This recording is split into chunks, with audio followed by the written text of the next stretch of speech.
Assalamualaikum warahmatullahi wabarakatuh. Salam sejahtera untuk kita semua dan juga salam sehat bagi kita semua.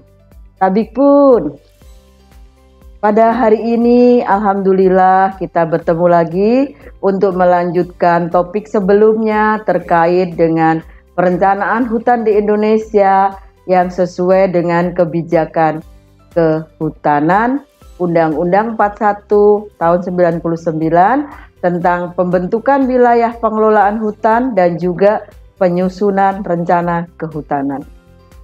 Setelah kita mengikuti kuliah ini, kami harapkan para mahasiswa akan lebih paham dan juga mampu berkomunikasi secara santun dengan temannya, dengan dosen, dengan sesama secara berkelompok maupun individu. Dan kita harapkan si mahasiswa akan mampu merancang dan menyusun strategi perencanaan hutan sesuai dengan kondisi di lapangan. Lalu yang bersangkutan mampu menuliskan rencana itu dengan baik, mengimplementasikan dan membuat laporannya sesuai dengan kondisi yang ada. Lalu kita harapkan mahasiswa akan menguasai teori dan juga prinsip perencanaan hutan yang lestari. Selain itu, kita harapkan jika nanti mahasiswa sudah bekerja, dia juga akan mampu mengembangkan perencanaan hutan sesuai dengan kondisi di lapang secara berkelanjutan. Dan untuk topik hari ini, khususnya kita harapkan mahasiswa akan mampu membuat perencanaan, terutama dalam hal untuk penataan kawasan, pembentukan wilayah, juga nanti diharapkan penyusunan rencana pengelolaan hutan secara lestari. Nah, untuk materi lanjutan dari yang sudah kita berikan, kita akan mempelajari tentang pembentukan wilayah pengelolaan hutan dan penyusunan rencana kehutanan. Jika kita membahas pembentukan wilayah pengelolaan hutan, memang secara umum kita tentu akan mengatakan sangat tergantung dari lembaganya atau organisasi pengelola di tingkat tapak, di atasnya dan di atasnya lagi, yaitu KPH, kemudian Dinas Kehutanan Provinsi dan juga KLHK atau Kementerian Lingkungan Hidup dan Kehutanan. Meskipun kita tahu ada perubahan-perubahan di dalamnya ketika kita mengkaitkannya dengan Undang-Undang Cipta Kerja tahun 20 karena kita tahu banyak ya, kalau tidak kita katakan beberapa kewenangan atau tupoksi KPH itu berbeda dengan sebelumnya, yaitu peran mereka ketika membentuk wilayah ini sangat atau berubah menjadi minim, tidak seperti sebelumnya. Nah, kembali ke sini dulu. Ketika kita melakukan pembentukan wilayah pengelolaan hutan, kita akan yang Ibu katakan tadi bahwa pengelolaan hutan ini bisa di tingkat provinsi, kabupaten maupun unit pengelola. Ingat, ini adalah berdasarkan Undang-Undang tentang Kehutanan nomor 41 tahun 99. Artinya bahwa saat itu masih dikatakan ada pengelolaan hutan di tingkat kabupaten kota. Tapi kita tahu sejak tahun 2014 hal ini sudah tidak ada lagi, jadi yang ada hanya provinsi dan unit pengelola atau KPH. Nah, artinya dengan demikian KPH itu benar-benar dia multitasking sebetulnya, yaitu sebagai kepanjangan tangan dari Dinas Kehutanan yang ada di tingkat tapak. Walaupun kita tidak bisa katakan dia penguasa kabupaten, bukan, tapi kita harapkan sebagai kepanjangan tangan dari Dinas Kehutanan Provinsi, maka KPH ini mampu menjadi jembatan dalam koordinasi maupun sinergisasi program-program pembangunan kehutanan yang ada di tingkat tapak dengan Pemda kabupaten maupun kota di mana lokasi hutan itu ada.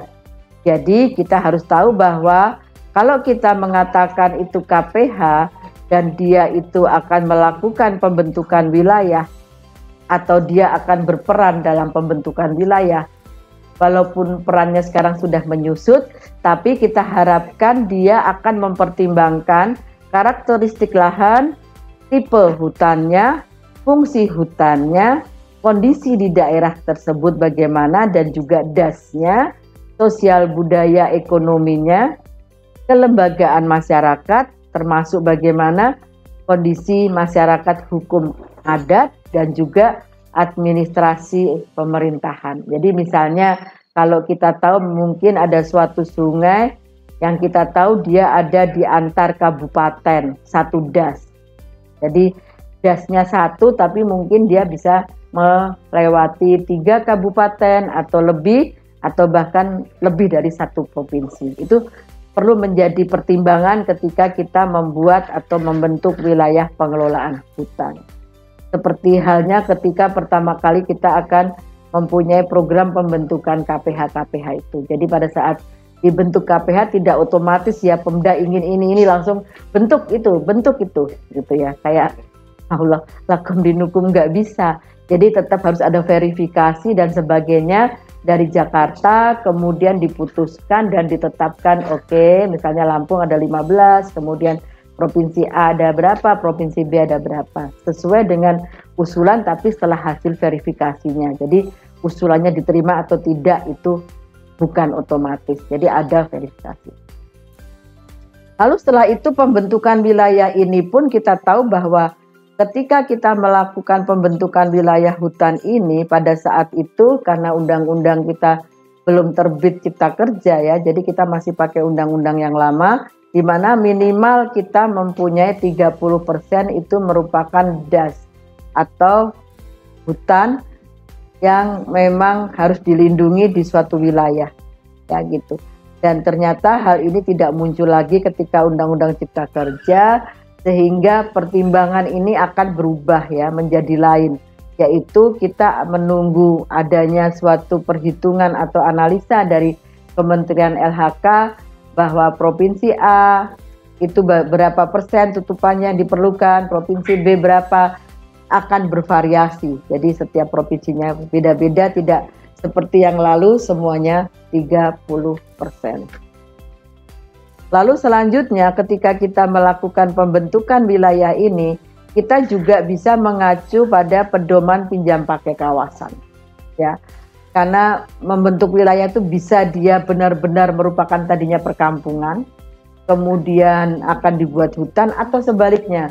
Hutan yang sudah banyak penghuninya, sehingga mau tidak mau kita akan melakukan perubahan fungsi menjadi pemukiman. Apakah itu cepat atau sesuai kita bilang fungsinya langsung dirubah saja, atau cukup dengan ini pinjam pakai sementara.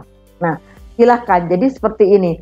Dengan demikian kalau kita mendapatkan hal seperti itu, maka cepatlah segera coba dilihat secara mendalam, dilakukan pengukuran, diinventarisasi dan seterusnya untuk diketahui bahwa pembentukan wilayahnya sudah tepat belum atau perlu hal yang lain lagi. Nah, pada saat itu semuanya akan kita mintakan persetujuan DPR ya untuk bisa kita merubah suatu kawasan sesuai dengan kondisi saat ini atau keinginan masyarakat setempat. Gitu. Nah, apakah hal ini masih tetap? Silahkan, kita akan buka lagi buku pegangan ya. Buku pegangan setelah kita punya Undang-Undang 41 dan 590, kita punya UUCK sebagai buku pegangan yang melengkapi kedua undang-undang atau buku suci kita itu.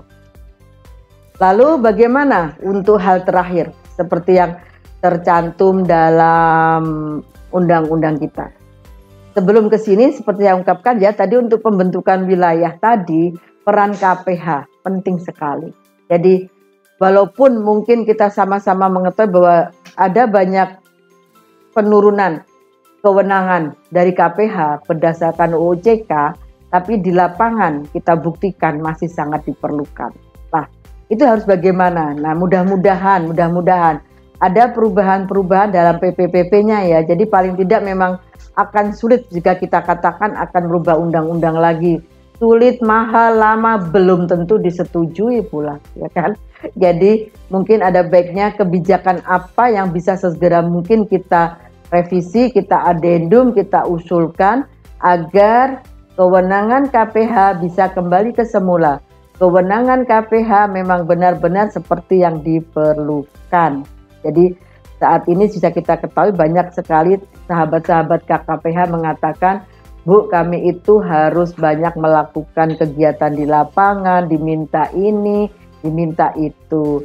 Tapi kami nggak punya senjata lagi, karena dengan UU CK, kewenangan kami sudah jauh menurun. Gitu. Nah, seperti itu. Jadi, ada baiknya memang KPH dalam rangka untuk pengelolaan hutan lestari hingga pembentukan wilayah pengelolaan hutan ini terus dikuatkan, dan coba kita lihat possibility untuk hal-hal ini di sisi mana dari kebijakan yang bisa kita lakukan. Jadi saat ini memang kita punya konsorsium beberapa dosen senior untuk kehutanan yang mencoba untuk memberi masukan kepada KLHK tentang hal ini. Jadi apa yang mungkin bisa kita lakukan supaya teman-teman KKPH segera bisa melakukan kewajibannya dengan baik sebelum ada demotivasi.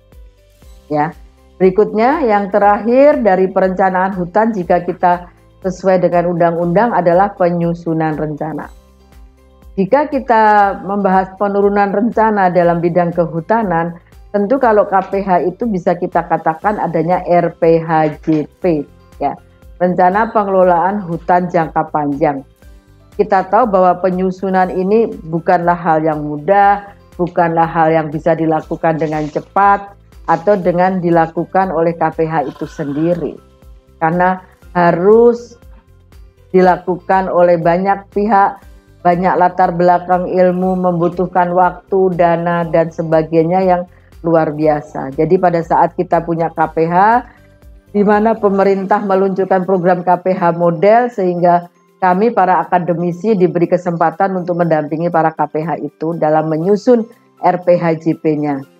Jadi memang pekerjaan yang luar biasa, tapi ternyata saya juga mempunyai pengalaman di mana ketika KKPH-nya komitmennya tinggi, cepat, dan diverifikasi nilainya bagus. Jadi pertama itu saya mendapatkan pendampingan untuk yang ada di Bukit Punggur, luar biasa, almarhum ya, Pak Akhir, itu membuat perencanaan, mungkin beliau tuh benar-benar dari nol loh saya Bu, tapi rajin.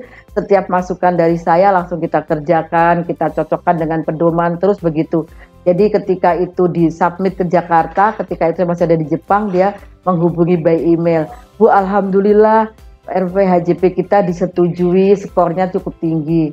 Alhamdulillah. Tapi ada juga ya ketika saya sudah dengan semangat memberikan masukan, menanyakan perkembangan, tapi mungkin Pak KKP hanya sedang sibuk, lama tidak direvisi, tidak diperbaiki, dan saya tidak tahu apakah sudah diverifikasi belum oleh Jakarta, berapa skornya, sampai saya tidak tahu karena masa kerja saya untuk mendampinginya habis, seperti itu juga ada. Jadi memang itu sangat tergantung dalam penyusunan rencana ini, tidak bisa sepihak ya, terutama untuk para KPH atau tokoh-tokoh yang memang merupakan ujung tombak di lembaga tersebut.